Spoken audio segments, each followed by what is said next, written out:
Welcome to the Rush Super Deluxe Grace Under Pressure review. Now, I've never done one of these before, and you're not going to hear the actual album on the show today or on the channel because I don't want to get in trouble with YouTube. I don't want to get any copyright strikes or anything like that. But I'm going to listen to some of the tracks and annotate them as we go. And I want to talk a little bit about this album because it's kind of an important Rush album for me. So this is the Grace Under Pressure Super Deluxe, and this just came out a few days ago. And what this album contains is three different sort of parts to it. There's three different elements. One is the original mix of Grace Under Pressure that's been remastered, and that sounds great. And then we have the Terry Brown mixes, which we're going to talk about next, and the live, complete, unedited live show, which for those of you who are really big Rush heads, you know that this has been out for a really long time. It came out on VHS, and I think it may have been re-released on DVD. But this particular show was one of my favorite live shows, and I was always bummed out that it was abbreviated. You know, it wasn't the whole show. There was no drum solo. A lot of the tracks were not there. The set list was not complete. In other words, when they released this, it was just a partial set list of the show. And I was always disappointed about that. And I was always wondering if they were ever going to release the live component to that, the live video. So my commentary today is going to be more on the Terry Brown mixes, not so much on the live show, which is on YouTube and you can stream it, or on that, even though I've watched part of it and it's great. It's going to be focused on the Terry Brown mixes and the original mix of the album. So a little bit of history for me. I started listening to Rush after I had been told how awesome they were by two very different sources. So I was playing clarinet in an orchestra, and the percussionist behind me, so this was back in 1984 when I was in sixth grade, was on a break. He was saying, "Oh, you've got to check out Rush. They're amazing. I just saw them. They're great." He was a little older than me. And they have this album out called Grace Under Pressure. And then a few months later, I was in upper state New York, and this was in 1984. And my uncle Chris, who had done security for Rush, so he was one of the hired security people at one of their shows in upstate New York. I'm not sure if it was Buffalo or Syracuse. Went on and on about Neil Peart and his drumming. And so that was the first time I really started hearing about Rush. So we got MTV that year. I remember maybe a year before, but I started watching Rush videos, and it was a dark time. There was like fear of nuclear war. The Korean airline had just been shot down. There were a lot of things going on in the world that weren't great. The Cold War was kind of at I think its zenith or its apex or whatever. There was a lot of stuff going on in the world that wasn't great. And the album is a lot about a lot of that stuff. And so Distant Early Warning, the kid riding the missile, I was like, holy cow, this is like really apropos of what's happening now. And I didn't buy the record. I didn't do that. I kept hearing the songs on Distant Early Warning on MTV. And I have to admit, when I first heard the song, it was so different in terms of how it sounded to me than any of the other rock bands at that time. It was so unusual. It was different. And I wasn't exactly sure if I liked it or not, but I was intrigued by it. It was one of the only times in my life where I was intrigued by a band, and then I really, really fell in love with their sound later. So it was sort of this very gradual period of getting to know Rush, and it was an unusual time for sure. So later that year, I think I was in seventh grade, I was watching MTV one night, and there was a Rush concert, and it was the Grace Under Pressure show. And I remember it just being incredible. I mean, I was blown away by the musicianship and by everything. So I would say it wasn't for yet another year until I bought my first record by them. And the first record I bought was Grace Under Pressure. And I played that thing until I wore it out. Uh, I, I loved all of the tracks on it. I loved the production. I liked how it was a balance of synth and guitars. And I just fell in love with the band through that record. Anyway, enough Rush fan boyism here. I'm going to talk more about just this particular record. So, this record has long been kind of in the hopper to be re-released by Rush, and I want to talk about my first reaction. So, of course, I know the album really well, so I went to the Terry Brown mixes. And the first Terry Brown mix I heard was Distant Early Warning. And I thought it was a little bit more rough-hewn than the original. It didn't have the kind of smoothness and the overall panorama of sound. It was a little bit more focused in the center of the listening space. The keyboards were brought out differently. The vocal had less of its airy quality to it. It had more of a sort of presentness to it. The one thing I've always not liked about Grace Under Pressure in terms of the original mix was the bass I never felt was strong enough, but I'll talk a little bit more about that later. And anyway, I'm confused. I don't know if anybody else is, but the Terry Brown mixes, and I don't mean this as an insult, they sound to me like they were rough mixes of the final album. That's the only way I can describe it. A lot of the polish isn't there. There's a cutoff filter on the high end that seems to have been placed. And I'm going to talk specifically about a couple of the tracks. So I'm going to listen to After Image, the Terry Brown version first. So let's go to that. Here we go.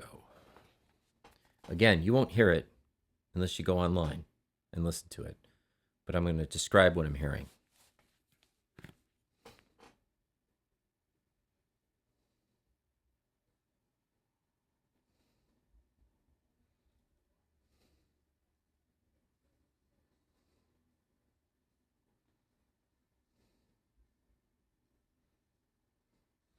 Now, the drums sound a lot more present in some ways in this particular version of it.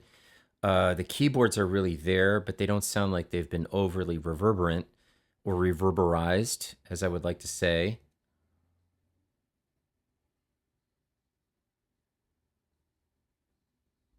And the bass is very present, which I enjoy.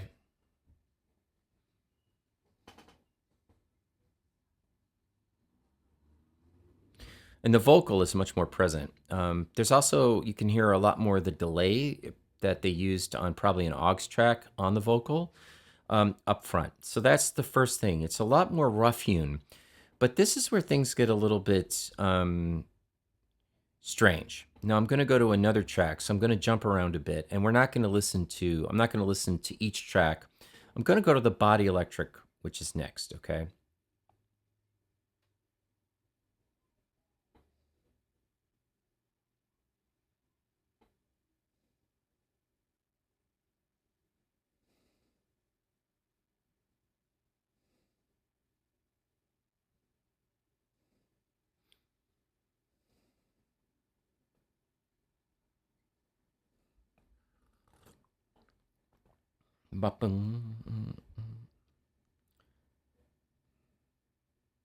Now we hear a lot more of the bass, which is great.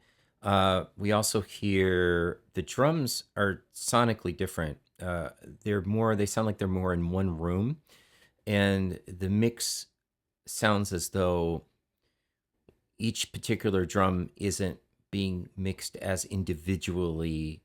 How how can I say this? It sounds like on the old album, each drum has a certain very sort of spacious, delineated part within the mix.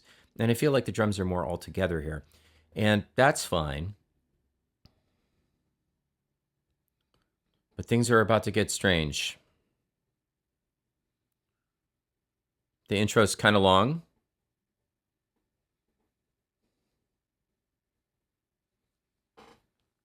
Overall, okay.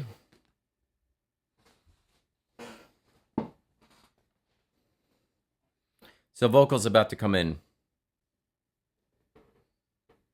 Now, I don't know what's going on with the vocal, but it sounds as though it's distorting. Like there's a lot of, like a band pass filter almost on it. Very, very hot in the mix. And it gives the song, the smoothness is now gone. I don't know if that was the intent, but that's a real dramatic shift in sonically how it works. So if we go back to the original recording of the Body Electric, which is what I was just talking about, and we start, the drums are a lot more balanced sounding. They're also spread more evenly. And it sounds to me like there's a lot more multi-band compression being used. Things are a lot more balanced. Things are cleaner. And as we get towards the vocal,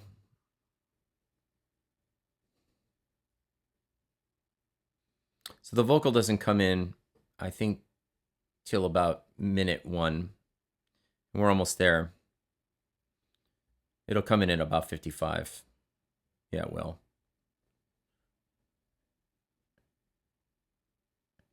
And there's a lot more sonority to the vocal. So the reverb's being treated differently, but the vocal doesn't sound as though it's over-compressed or crushed or almost like there's some kind of weird quantizing distortion factor coming in. It just sounds a lot cleaner. And so that's just my general overall take on those two tracks. Now, overall, I really liked the original mix of this. And the original mix of Grace Under Pressure, people would sometimes describe as being really overproduced. But my only complaint was not that it was so much overproduced, that it was more about the bass. And the bass that Geddy was using on that record is a Steinberger L2. And that that wasn't my favorite Geddy Lee bass. I mean, the Rickenbacker or the Fender jazz bass would have just, especially the jazz bass, would have had much better mids and would have cut through that album a lot more and would have sounded, it sounded so much better. And the original mix of the album, which was produced by Peter Henderson, and there was Paul Northfield was mixing. And incidentally, this was the first record that they had done without Terry Brown. And they did that because they weren't really happy with Signals, and they weren't, they needed a change. And Peter Henderson, I think, did a much better job integrating the synths as well as the guitar than had been previously done on Signals. That's just my own personal opinion. So let's talk a little bit more about like remixing classic studio albums. So there's a real intention around the original record. In other words, as people are recording an album, they're thinking about how they want it to be mixed. And there's a tendency when somebody comes in to remix a record to somehow try to adjust the intention of the original sound, if I'm making any sense here. And I don't think that always works. I think that however they were producing this album, Grace Under Pressure, they had an end sound in mind. And they all said that they had really achieved it on Grace Under Pressure. And when I think about the Grace Under Pressure record, I think about the producer Hugh Padgham, who was really making these incredible sounding albums. And the way that Grace Under Pressure sounds to me, it sounds a lot like Police album Synchronicity in terms of its sonority. It sounds like Rush's Genesis's Abacab record in some respects. It has this fully present, very full, very balanced kind of sound to it. And again, people would maybe say that that's overproduced, but I do believe that this Terry Brown mix, although interesting and different, really kind of doesn't do the album justice in the same way that the original mix did. This mix to me just sounds a little like it was rough in some strange way. And if that's what you're wanting to hear, if you want to hear a less polished version of this record, then I think the Terry Brown mixes are a really great place to go. I think just from a pure observational point of view, it's interesting to hear how a different producer or engineer will approach a mix of a band that they've worked with, even though it's being mixed and released by yet another producer and an engineer. So, not to sound too confusing or too contradictory, the Terry Brown mix, I think, really brings the focal point out of the stereo image and out of the depth that the mix, the 1984 mix, has, and it brings it more towards the center. And my favorite Terry Brown mix of any Rush album was Hemispheres. And I felt like that was sort of the apex of mixing with that band for him. And people would say, well, what about Moving Pictures? And I think Moving Pictures is a masterpiece, but I think the mixing, it sounds very brittle to me. And I love the Dolby Atmos version of that, which brings me to the Dolby Atmos version of this album, Grace Under Pressure. There is a Dolby Atmos version that I'll talk about later. I don't want to get into that now. But that is another interesting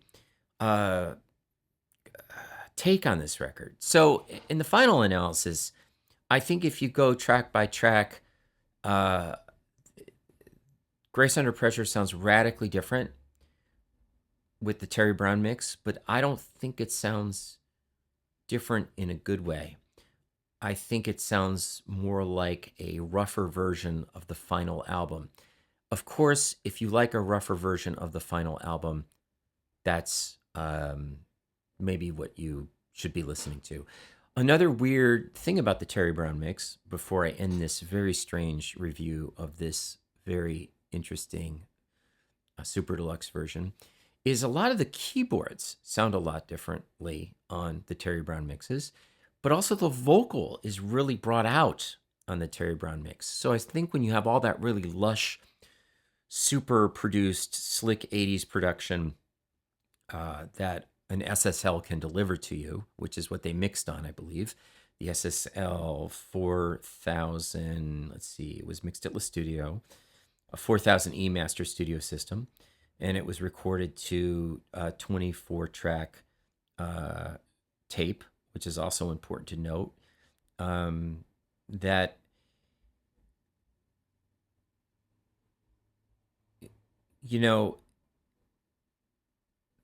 what was I saying? God, I'm losing my train of thought. But that's what's great about putting this up unedited. That original SSL console really makes things sound very smooth. And on the channel strip of an SSL console, you can really dial in some great equalization as well as some very interesting noise gating, which can get rid of a lot of extemporaneous sound. And so to me, this album always sounded really, really, really, really clean and rich. And again, my only regret was the Steinberger bass. I don't think that really worked well for the sound of the band. I think when he went back to using the jazz bass, that sounded so much better to me. So the Studer 24-track was taken up by a lot of guitar tracks. Alex Lifeson did an interview where he used something like 16 guitar tracks on each song, something like that. So I don't know if those were ultimately mixed down to stems or bounced to another 24-track machine to a stereo pair. But a lot of the real estate on the on the multi-track was used up by guitars. And there's a very interesting interview with Alex Lifeson about the making of that record that was recorded here in San Francisco back in 1984. So today on my walk, I got to listen to the Super Deluxe, and my final thoughts on it are, love the live stuff, and I love the remastered version, and I think the Dolby Atmos is very interesting, but I'm really, jury is out on the Terry Brown mix. There are interesting things about it, but I don't know if artistically it's elevated the album at all. It's just an interesting sort of side note to an otherwise pretty superb album. And that's it. So if you got something out of this, please let me know in the comments, and please like and or subscribe. Have a great day.